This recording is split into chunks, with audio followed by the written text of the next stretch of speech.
शिव को समझने के लिए सबसे पहले एक बहुत गहरी बात समझनी होगी। शिव किसी व्यक्ति का नाम नहीं है, किसी इतिहास की घटना नहीं है, किसी आसन में बैठी हुई मूर्ति नहीं है। शिव एक अवस्था है। जिस दिन मनुष्य यह समझ लेता है कि शिव को बाहर खोजने से कुछ नहीं मिलेगा, उसी दिन भीतर का द्वार खुलना शुरू होता है। बाहर मंदिर है, भीतर चेतना है। बाहर ध्वनि है, भीतर मौन है। शिव उसी मौन का नाम है। मनुष्य शब्दों से घिरा हुआ है। बचपन से लेकर मृत्यु तक वह सुनता ही रहता है। कोई कुछ कह रहा है, कोई कुछ समझा रहा है, कोई कुछ सिखा रहा है। धीरे धीरे शब्द इतने भारी हो जाते हैं कि मनुष्य अपने भीतर की आवाज सुनना ही भूल जाता है। शिव का पहला छुपा हुआ गुण यही है कि वे मौन है। ऐसा मौन जो खाली नहीं है, बल्कि इतना भरा हुआ है कि उसमें कुछ कहने की आवश्यकता ही नहीं बचती। मौन का अर्थ चुप रहना नहीं है। चुप रहना तो दबाव हो सकता है, डर हो सकता है, मजबूरी हो सकती है। मौन का अर्थ है भीतर कोई प्रश्न नहीं बचा। जब प्रश्न समाप्त हो जाते हैं तब मौन उतरता है। शिव उस मौन का प्रतीक है जो प्रश्नों के परे है। जो व्यक्ति इस मौन को छू लेता है, उसका जीवन अपने आप बदलना शुरू हो जाता है, क्योंकि तब वह दूसरों की राय से नहीं, अपने अनुभव से जीने लगता है। दूसरा छुपा हुआ गुण है अकेलापन। संसार अकेलेपन से डरता है। भीड़ में रहना सुरक्षित लगता है। भीड़ में कोई जिम्मेदारी नहीं होती। भीड़ में अपने होने का बोझ हल्का लगता है। लेकिन शिव अकेले हैं। कैलाश पर कोई सभा नहीं है, कोई भीड़ नहीं है, कोई शोर नहीं है। यह अकेलापन किसी अभाव से नहीं है, यह पूर्णता से पैदा हुआ अकेलापन है। जो भीतर से पूरा है वही अकेला रह सकता है। जो भीतर से खाली है वह भीड़ ढूंढता है। शिव का अकेलापन सिखाता है कि अपने साथ रहना सीखो। जब मनुष्य अपने साथ बैठ सकता है, बिना बेचैनी के, बिना डर के, तब जीवन की दिशा बदल जाती है। तब वह रिश्तों में भी भीख नहीं मांगता, तब वह प्रेम देता है, क्योंकि उसके पास देने को कुछ होता है। तीसरा छुपा हुआ गुण है भस्म। शरीर पर लगी हुई राख किसी मृत्यु का चिन्ह नहीं है, वह सत्य का चिन्ह है। भस्म कहती है कि जो जल सकता था वह जल गया, जो बचा वही असली है। मनुष्य अपने झूठे रूपों से इतना चिपका हुआ है कि वह उन्हें ही अपना सत्य मान लेता है। पद, नाम, पहचान, प्रशंसा, अपमान, ये सब जलने योग्य है। शिव की भस्म हमें याद दिलाती है कि जो नष्ट हो सकता है वह तुम्हारा नहीं है। जब यह समझ भीतर उतरती है तो डर कम होने लगता है। मृत्यु का डर, असफलता का डर, खोने का डर, क्योंकि जो सच है वह कभी नहीं जाता। जो झूठ है उसका जाना ही अच्छा है। भस्म का यह बोध जीवन में एक गहरी निर्भीकता ले आता है। चौथा छुपा हुआ गुण है वैराग्य। वैराग्य को अक्सर गलत समझा गया है। लोग सोचते हैं कि वैराग्य का अर्थ है संसार छोड़ देना, लेकिन शिव संसार छोड़कर नहीं बैठे हैं। वे संसार से बंध कर भी नहीं बैठे। वैराग्य का अर्थ है आसक्ति का न होना। चीजें हो लेकिन पकड़ न हो, संबंध हो लेकिन जकड़न न हो। जब मनुष्य आसक्ति से मुक्त होता है तब वह पहली बार स्वतंत्र सांस लेता है। तब संबंध बोझ नहीं बनते, तब कर्म थकान नहीं बनते। वैराग्य जीवन को फीका नहीं करता, वह जीवन को हल्का करता है। जैसे कोई व्यक्ति भारी सामान उतार दे और फिर चलना आसान हो जाए। पांचवा छुपा हुआ गुण है कैलाश। कैलाश कोई भौगोलिक स्थान नहीं है, वो भीतर की स्थिति है। जीवन में चाहे कितनी ही उथल पुथल हो, भीतर एक शिखर स्थिर रहता है। शिव उस स्थिरता का प्रतीक है। संसार बदलता रहता है, शरीर बदलता रहता है, मन बदलता रहता है, लेकिन जो साक्षी है वह नहीं बदलता। जिस दिन मनुष्य इस साक्षी को पहचान लेता है, उस दिन जीवन की हर परिस्थिति बदल जाती है। दुख आता है लेकिन भीतर कोई नहीं हिलता। सुख आता है लेकिन भीतर कोई नहीं बहता। यह स्थिरता जीवन को गहराई देती है। तभी मनुष्य प्रतिक्रिया से मुक्त होकर उत्तर देना सीखता है। छठा छुपा हुआ गुण है निर्विकारता। शिव को न सुख बांधता है न दुख। न प्रशंसा उन्हें ऊंचा करती है, न निंदा उन्हें नीचा करती है। यह उदासीनता नहीं है, यह जागरूकता है। उदासीन व्यक्ति भागता है, जागरूक व्यक्ति उपस्थित रहता है। निर्विकार होना मतलब पत्थर हो जाना नहीं है। इसका अर्थ है भीतर कोई लहर इतनी शक्तिशाली न हो कि चेतना को डुबो दे। जब यह गुण जीवन में उतरता है तब मनुष्य घटनाओं का गुलाम नहीं रहता, तब वह घटनाओं का साक्षी बन जाता है। सातवां और सबसे सूक्ष्म छुपा हुआ गुण है सहजता। शिव में कोई बनावट नहीं है, वे जैसे हैं वैसे ही है। न सजावट, न छुपाव, न प्रदर्शन। मनुष्य जीवन भर कुछ बनने की कोशिश करता रहता है। कोई अच्छा बनना चाहता है, कोई महान बनना चाहता है, कोई पवित्र बनना चाहता है।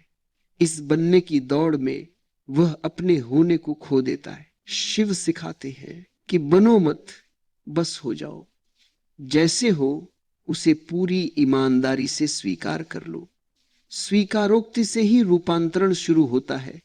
जो स्वयं को स्वीकार कर लेता है वही बदल सकता है। जो स्वयं से लड़ता रहता है वह केवल थकता है। इन सातों गुणों को अगर ध्यान से देखा जाए तो समझ में आता है कि शिव कोई पूजनीय वस्तु नहीं है, बल्कि जीने की कला है। मौन, अकेलापन, सत्य, स्वतंत्रता, स्थिरता, जागरूकता और सहजता, जब ये गुण जीवन में उतरने लगते हैं तो जीवन अपने आप रूपांतरित होने लगता है।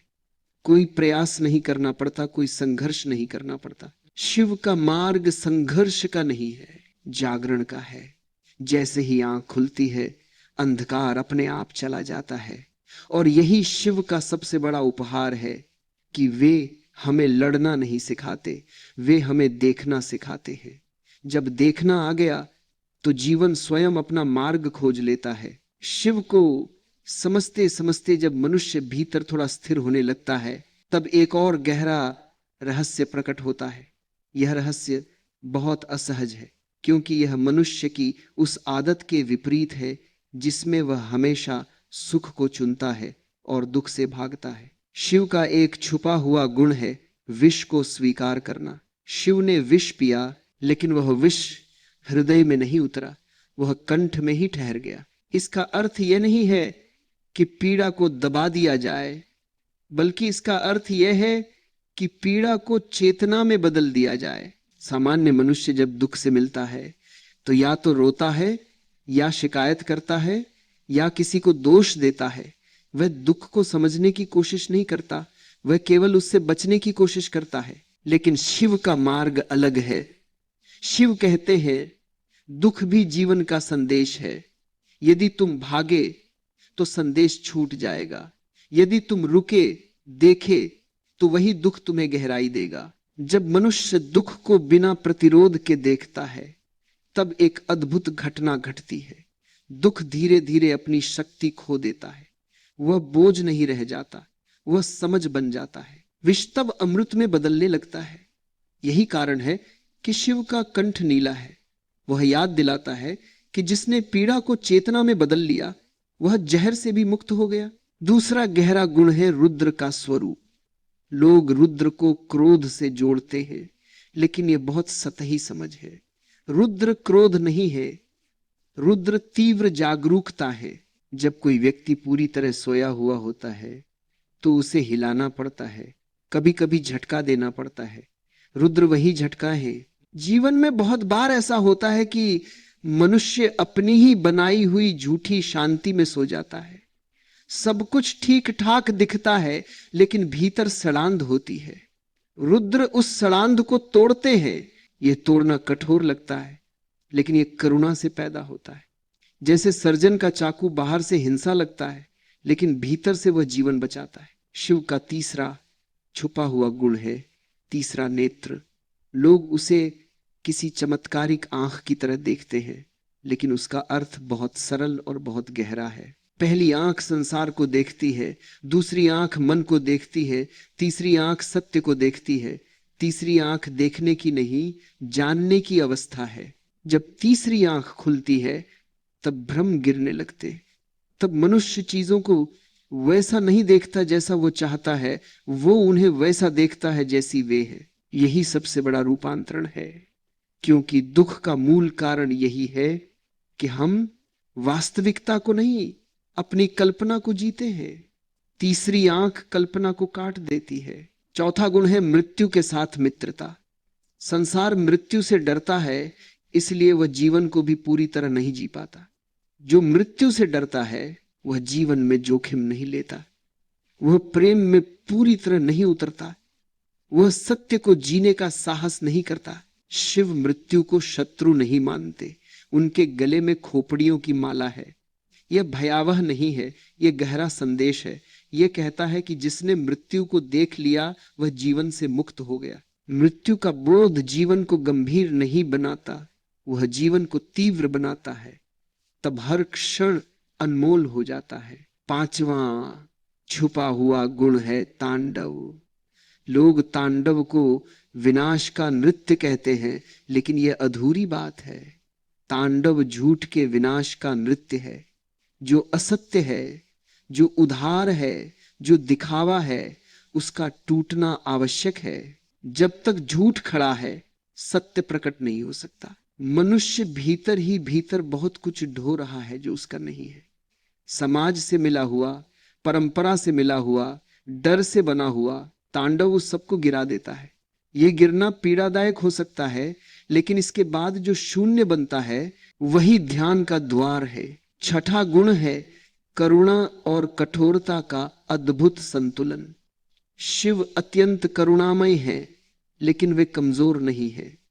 वे कठोर भी है, लेकिन निर्दयी नहीं है। यह संतुलन बहुत दुर्लभ है। मनुष्य या तो करुणा में बह जाता है या कठोरता में जम जाता है। शिव सिखाते हैं कि करुणा में स्पष्टता होनी चाहिए और स्पष्टता में करुणा, तभी जीवन में सही निर्णय होते हैं। तभी प्रेम अंधा नहीं होता और अनुशासन क्रूर नहीं होता। सातवां और इस भाग का अंतिम छुपा हुआ गुण है निर्वस्त्रता। शिव के वस्त्र नहीं है, यह शरीर की नग्नता नहीं है, यह मन की नग्नता है। कुछ भी छिपा हुआ नहीं, कोई मुखौटा नहीं, कोई भूमिका नहीं। मनुष्य जीवन भर मुखौटे बदलता रहता है।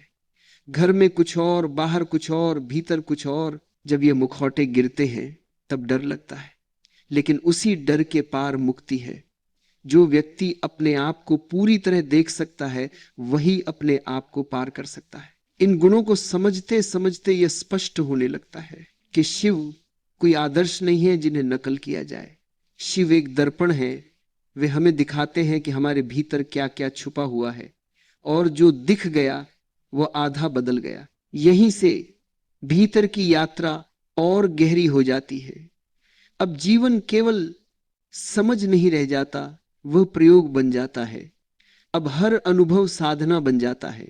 अब मनुष्य धीरे धीरे उस दिशा में बढ़ने लगता है जहां शिव केवल बाहर नहीं भीतर भी प्रकट होने लगते हैं। जब मनुष्य इस बिंदु तक आ जाता है तब भीतर एक बहुत सूक्ष्म परिवर्तन घट चुका होता है।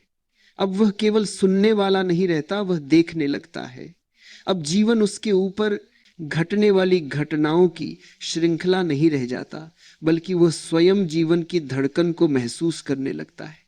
यही वह भूमि है जहां शिव का सबसे गूढ़ रहस्य प्रकट होता है। शिव का एक अत्यंत गहरा छुपा हुआ गुण है संतुलन। शिव अकेले नहीं है, उनके साथ शक्ति है। यह केवल एक पौराणिक चित्र नहीं है, यह जीवन का सत्य है। भीतर पुरुष और स्त्री, तर्क और संवेदना, कठोरता और कोमलता, मौन और अभिव्यक्ति सब एक साथ मौजूद हैं। जब मनुष्य अपने भीतर के एक पक्ष को दबाता है और दूसरे को बढ़ाता है तब वह अधूरा रह जाता है। अधूरापन ही तनाव पैदा करता है। शिव का संदेश है पूर्णता। भीतर जो है उसे स्वीकार करना। क्रोध है तो उसे देखना, दबाना नहीं। प्रेम है तो उसमें खोना नहीं, जागरूक रहना। जब दोनों एक साथ चलने लगते हैं तब जीवन संघर्ष नहीं रह जाता, वह नृत्य बन जाता है। यही कारण है कि शिव नृत्य करते हुए भी स्थिर है। बाहर गति है, भीतर चलता है। यह नृत्य किसी मंच के लिए नहीं है, यह जीवन के बीच घटता है। बाजार में, परिवार में, अकेले कमरे में, हर जगह। जब मनुष्य जीवन से लड़ना छोड़ देता है और उसके साथ बहना सीख लेता है, तब जीवन बोझ नहीं रह जाता। तब समस्याएं भी चुनौती नहीं बनती, वे अवसर बन जाती हैं। शिव का नृत्य यही सिखाता है कि जीवन को पकड़ा नहीं जा सकता, उसे जिया जा सकता है। एक और बहुत सूक्ष्म गुण यहां प्रकट होता है, और वह है सन्यास का सही अर्थ। सन्यास का अर्थ त्याग नहीं है, त्याग में हिंसा छिपी होती है। सन्यास का अर्थ है जागरूक सहभागिता। संसार में रहते हुए संसार से बंधना नहीं। धन हो सकता है लेकिन उस पर निर्भरता नहीं। संबंध हो सकते हैं लेकिन उनमें खो जाना नहीं। शिव का जीवन इसका प्रमाण है। वे संसार के बाहर नहीं है, वे संसार के केंद्र में है, फिर भी उनसे बंधे नहीं है। यह कला जब मनुष्य सीख लेता है, तब वह किसी भी स्थिति में मुक्त रह सकता है। तब स्वतंत्रता किसी स्थान पर निर्भर नहीं रहती, वो चेतना की अवस्था बन जाती है। अब धीरे धीरे साधक और साधना का अंतर मिटने लगता है। पहले ध्यान किया जाता था, अब जीवन ही ध्यान बन जाता है। चलते हुए, बोलते हुए, खाते हुए सब में एक साक्षी उपस्थित रहता है। यह साक्षी कुछ करता नहीं, वह केवल देखता है, और यही देखना सबसे बड़ा कर्म बन जाता है। यही शिव का सबसे बड़ा रहस्य छुपा है। शिव कुछ करने की शिक्षा नहीं देते, वे देखने की कला देते। जब देखने की कला आ जाती है, तब गलत अपने आप गिर जाता है। जैसे प्रकाश के आने पर अंधकार को हटाने की आवश्यकता नहीं होती, अंधकार स्वयं चला जाता है। इस अवस्था में मनुष्य के भीतर एक गहरा भरोसा जन्म लेता है। अब उसे भविष्य की चिंता नहीं सताती, अब उसे मृत्यु का भय नहीं होता, क्योंकि उसने देख लिया है कि जो देखने वाला है वह न जन्म लेता है न मरता है। शरीर बदलता है, विचार बदलते हैं, भाव बदलते हैं, लेकिन देखने वाला वही रहता है।